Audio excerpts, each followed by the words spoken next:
Welcome to ATR TV Telugu. 540 మంది మహిళల వద్ద నుంచి సుమారు 14 కోట్ల రూపాయలను చీటీల రూపంలో పెందుర్తి గాంధీనగర్ ప్రాంతంలో గల ఓ కుటుంబం దోచుకుంది.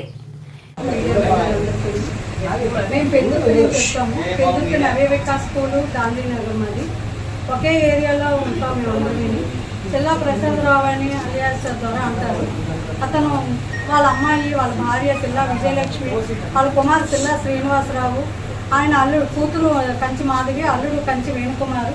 వీళ్ళ 5గురును కొంతకాలంగా మా దగ్గర చీటీలు నిర్వహిస్తున్నారు. వాళ్ళ దగ్గర మేము కడుతున్నాం. మొత్తం అందరం 2018 నుంచి ఆవిడ చీటీలు నిర్వహిస్తున్నారు.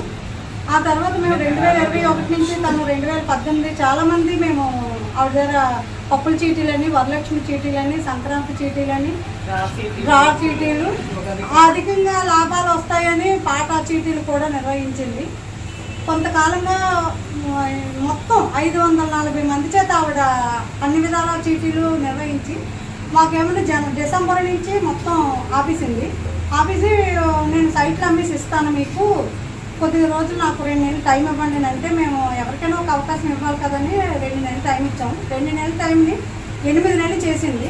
8 నెలల్లో ఈలోగా మాకు ఐపీ నోటీసులు పంపించింది. ఆవిడ ఐపీ నోటీసులు పంపించింది. గత 19 మందికి ఐపీ నోటీసులు పంపించింది. తర్వాత ఏమని వాళ్ళ పేరున ఉన్న ఆస్తులు, మా అమౌంట్తో కొన్న ఆస్తులన్నీ ఏమని వాళ్ళ చెల్లి పేరుని, వాళ్ళ అమ్మగారి పేరుని, వాళ్ళ తమ్ముడి పేరుని రిజిస్ట్రేషన్ చేసింది. ఇదే సంవత్సరం 2024లోనే జనవరి 12 ఒక రిజిస్ట్రేషన్ చేసింది. జనవరి 28 ఫిబ్రవరి 28 ఏమని చెల్లికి రిజిస్ట్రేషన్ చేసింది. చేసిన వెంటనే మాకు ఐపీ నోటీసులు పంపించింది. మేము పోలీసులు ఆశ్రమించి ఆవిడేమో 100 రోజులు వెళ్ళిపోతుంటే మేమేమోని పోలీసుల సహాయంతో ఆవిడ పట్టుకొని స్టేషన్కి హ్యాండ్ఓవర్ చేయడం జరిగింది. ఆగస్టు 5వ తారీఖున మేము ఆవిడని స్టేషన్కి హ్యాండ్ఓవర్ చేసాము. ఆగస్టు 8న ఆవిడకి రిమాండ్ పడింది. వాళ్ళ నాన్నగారు చెల్లా ప్రసాదరావుకి, కంచి మాధవికి. వాళ్ళని జైల్లో పెట్టగా రిమాండ్కి పట్టగాన ఈలోగా ఆయన మొన్న 13వ తారీఖున అతను బెయిల్ మీద వచ్చాడు. ఏదో ఆరోగ్యం బాగోలేదని రకరకాల ఏవో పెట్టుకొని వచ్చేసిన మరుసటి రోజు నుంచి మా మీద ఫోకస్ పెట్టాడు. ఎస్సీ ఎస్టీ వాళ్ళని క్యాస్ట్ అందరం మధ్యతరగతి కుటుంబంలో వాళ్ళందరినీ ఇంటికి పిలిపించి భోజనాలు పెడతాను, నా మీద అన్యాయంగా వీళ్ళందరూ కేసు బనాయించేశారు, మీరు నన్ను ఆదుకోండి, మీరు వీళ్ళు అంత సులువుగా వదలకూడదు అన్నట్టు మా మీద జనాలు ఎస్సీ ఎస్టీ వాళ్ళని మా మీదకి దారంట. వాళ్ళ ఇంటి ముందు నుంచి మా ఏరియాలో వాళ్ళదే పెద్ద హౌస్, వాళ్ళ ఇంటి ముందు నుంచి వస్తుంటే గోండా వాళ్ళకేమైనా ఇటు అటు కాసి మమ్మల్ని బెదిరించి వార్నింగ్లు ఇవ్వడం, మీరు ఎంత చూస్తారు, మీరు కేసు వెనక్కి తీసుకోకపోతే అన్నట్టు మమ్మల్ని బెదిరిస్తున్నారు. తర్వాత మేము పోలీసులు కూడా ఆశ్రమించడం జరిగింది. అమ్మ మేము యాక్షన్ తీసుకుంటామని సార్ కూడా అన్నారు. వాళ్ళ మీద అరెస్ట్ వారెంట్ వచ్చింది. వాళ్ళు ఇప్పుడు పరారీలో ఉన్నారు. వాళ్ళ ముగ్గురు కూడా పరారీలో ఉన్నారు. ఇతను బెయిల్ వచ్చిన అతను మట్టుకు మొత్తం రంగంలోకి దిగి తారుమారు చేస్తున్నాడు, సాక్షులు కూడా తారుమారు చేస్తున్నాడు. కానీ వాళ్ళ నుంచి మాకు ఈరోజు మీ గురించి మేము రక్షణ మాకు కావాలని మీడియా మిత్రుల ద్వారా కన్నా వాళ్ళ నుండి మాకు రక్షణ కావాలని చాలా పలుకుబడి ఉపయోగిస్తున్నాడు. అతను చాలా పలుకుబడి ఉపయోగించి మమ్మల్ని నానా రకాలుగా మాట్లాడుతున్నాడు. అతను అనట్లేదు, వాళ్ళ తాలూకా డ్రైవర్లు, వాచ్మెన్లు ఉంటారు కదా, వాళ్ళ చేత చుట్టుపక్కల వెళ్ళాలంటేనే భయం వస్తుంది. ఇంటి చుట్టూ సీసీ కెమెరాలు పెట్టుకున్నాడు. వెళ్ళాలంటేనే భయం వస్తుంది. చాలా దారుణంగా మమ్మల్ని అవమానిస్తున్నాడు సార్. 540 మంది సార్. మొత్తం అందరికి 14 కోట్లు సార్. 14 కోట్లు అంటే ఒక్కొక్కరికి నాకైతే 20 లక్షలు సార్. అంటే నా వెనకాతలో 40 మంది ఉన్నారు, ఈ వెనకాతలో 35 మంది ఉన్నారు. చెప్పండి సరే, ఆయనకి ఎవరైనా సపోర్ట్ చేస్తున్నారా ఏంటి? ఎవరున్నారు సపోర్ట్? మేడం మీరు చెప్పండి.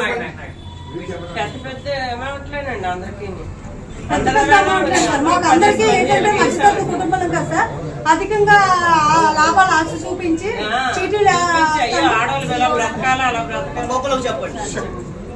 అధిక లాభాలు ఆశ చూపించింది సార్. మాకు లాభాలు చూపించి మీకు ఇలాగ ఉంటుంది, మీరు ఇంట్లో మగవాళ్ళు ఏం చేస్తారో మీరే అనేసి మాకు మాయ మాటలు చెప్పి మీరే దాచుకోండి, నేను 20 నెలలకి ముందే మీరు ఎప్పుడు పాడుకుంటే అప్పుడే ఇచ్చేస్తాను అని శ్రావణాలు కూడా అలాగే కట్టించింది. ఒక సంవత్సరం అయితే మేము 15,000 కట్టేవారు. 2022, 23లో చాలా ఎక్కువ కట్టించేసుకుంది. చెప్పొద్దు అనేసి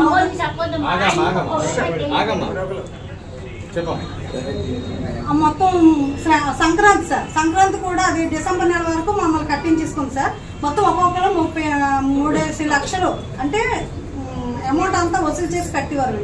12 నెలలు కట్టాం సార్. 12 నెలలు కట్టగానే డిసెంబర్ మాకు ఒక 1 వీక్లో ఇస్తామనగానే మాకు అందరికీ ఒకళ్ళు తెలియకుండా పిలిచి మీకు ఇచ్చేస్తాను, ఒక 2 నెలలు నాకు టైం ఇవ్వండి, సైట్లు అమ్మకానికి పెట్టాను, ఇల్లు కూడా అమ్మకానికి పెట్టాను, మీరు మాకు టైం ఇవ్వండి అని అంటే నేను అలాగా సర్లే ఎవరికైనా ఒక అవకాశం ఇవ్వాలి కదా నేను ఉండిపోయాను సార్. అలాగే ఈవిని పిలిపించి అలాగే డిసెంబర్ నెలలో మాకు పూర్తి పేమెంట్ చేయవలసిన డేట్కే మాకు అలా చెప్పింది సార్. మీరు బయట ఎక్కడైనా చెప్పినా, మీరు ఎవరికైనా మా అమ్మ నాన్నని అడిగినా, ఎవరిని అడిగినా మిమ్మల్ని అరెస్ట్ చేయిస్తాను, నాకు పోలీసులు మాకు ఏమి కాదు, మాకు ఇలాగంటే మిమ్మల్ని అరెస్ట్ చేస్తారు, మిమ్మల్ని బయటకు రానివ్వరు, అలా బెదిరించండి. 8 నెలలు ఆపేసిందండి. ఆపేసి అలాగే మా ఇంట్లో మా పిల్లల దగ్గర, మా ఆయన దగ్గర మేము చివరిగా బాధలు పడుతున్నామండి. నారాయణ గారు, చీటీలు వేసేటప్పుడు ఇంట్లో చెప్పొద్దు అన్నారు కదా, అప్పుడు మీకు అనుమానం రాలేదా? మీరు డబ్బులు ఎత్తేసింది కదండి, ఎత్తేస్తుంది కదా, సీటీలు ఆపేసింది కదా, ఎవరికి ఇవ్వకుంటారు.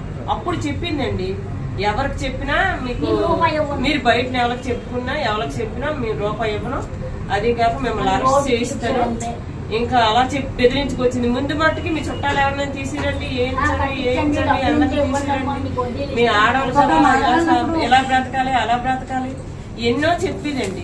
అలా చెప్పి ఆశ పెట్టిందని వేసామండి. వీళ్ళకి జిల్లా రిజిస్ట్రేషన్ శాఖ అనుమతి లేదు అంటే ఈ అనధికార చీటీలు అనే కదా మరి తీసుకుంటారని మీరు ఎందుకు ముందుగా తెలుసుకోలేకపోయారు? ఆడవాళ్ళు ఎప్పుడు